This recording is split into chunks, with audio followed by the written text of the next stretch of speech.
Hello everyone, it's time for the PlayStation 4 Slim Uncharted 4 bundle unboxing, and also a very awkward sort of editing style because I don't have an actual good audio source that I can actually carry on my camera. It's only on my desktop, so I thought pre-recorded footage and then voiceover afterwards, like kind of ESPN play-by-play, because really that's the best way to do this.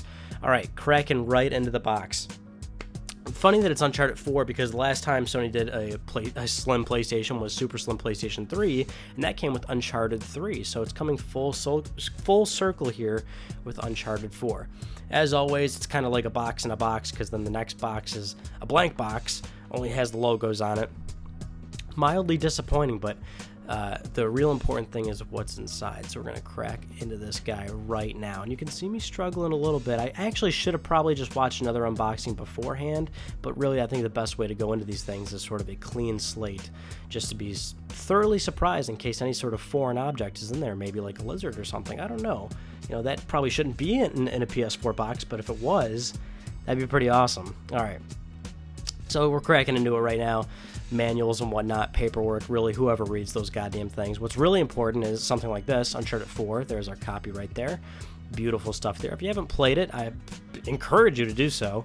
And then you actually have to reverse it on the other side there to get to your other electronic goodies, the ones that you actually kind of need to operate this damn thing, like lots of cables, for instance.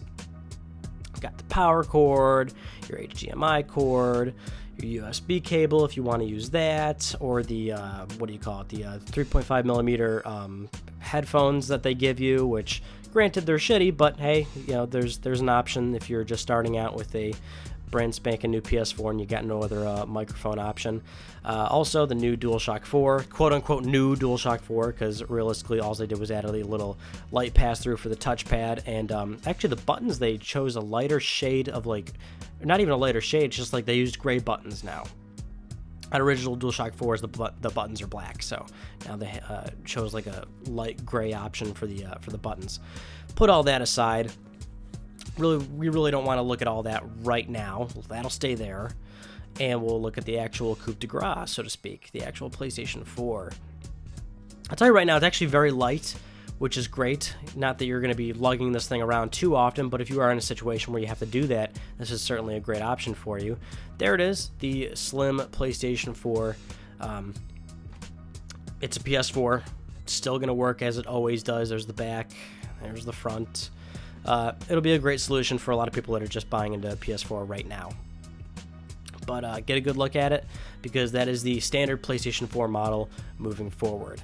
And that is, move everything on over a little bit just so you can get a clear view.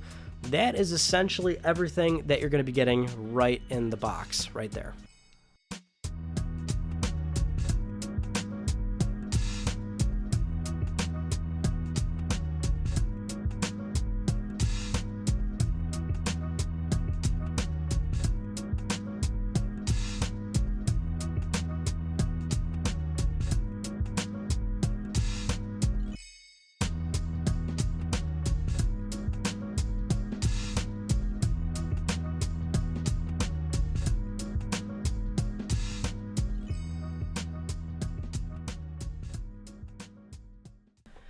And just for the hell of it, why don't we set this thing up for the first time? Because, I mean, really, like, this is perhaps the most gripping footage I've ever actually brought you folks. Me setting up a PlayStation 4 and just turning it on to see what's going to happen for literally everybody that buys this thing. But like I said, it's very lightweight, which is great. I mean, the thing is, like, the size is not drastically different. You're going to watch me fuck up the USB port right there. Thing's a big pain in the ass. USBs, man, they're so archaic.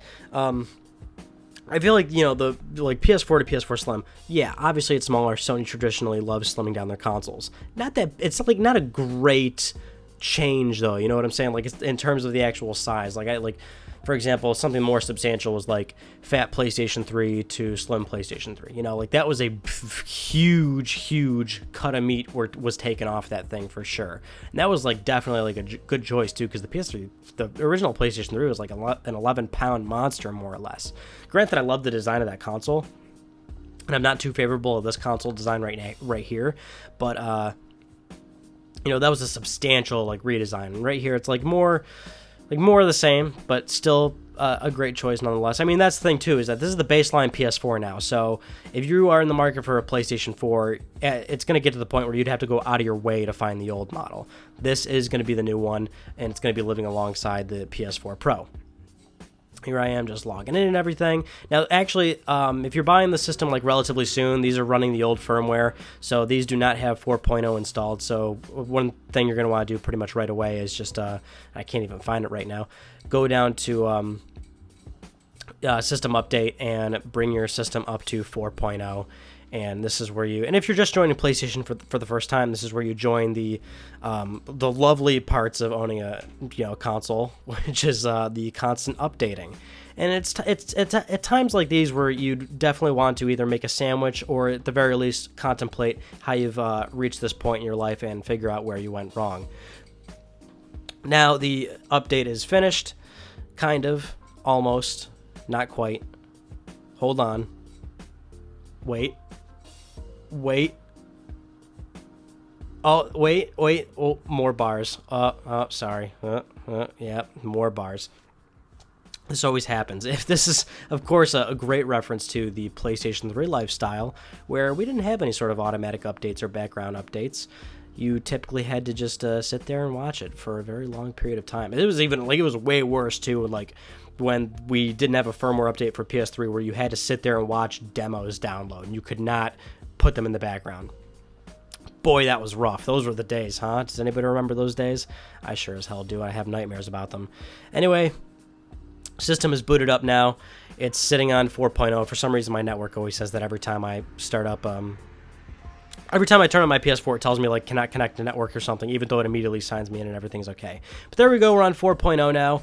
Slim PlayStation 4. Great stuff there. Hope you all enjoyed this video, and I will see you all in the next one. And also, actually, obviously, there's other PS4 Slim videos that you can check out on my channel as well. If you're new, subscribe. See you later, guys.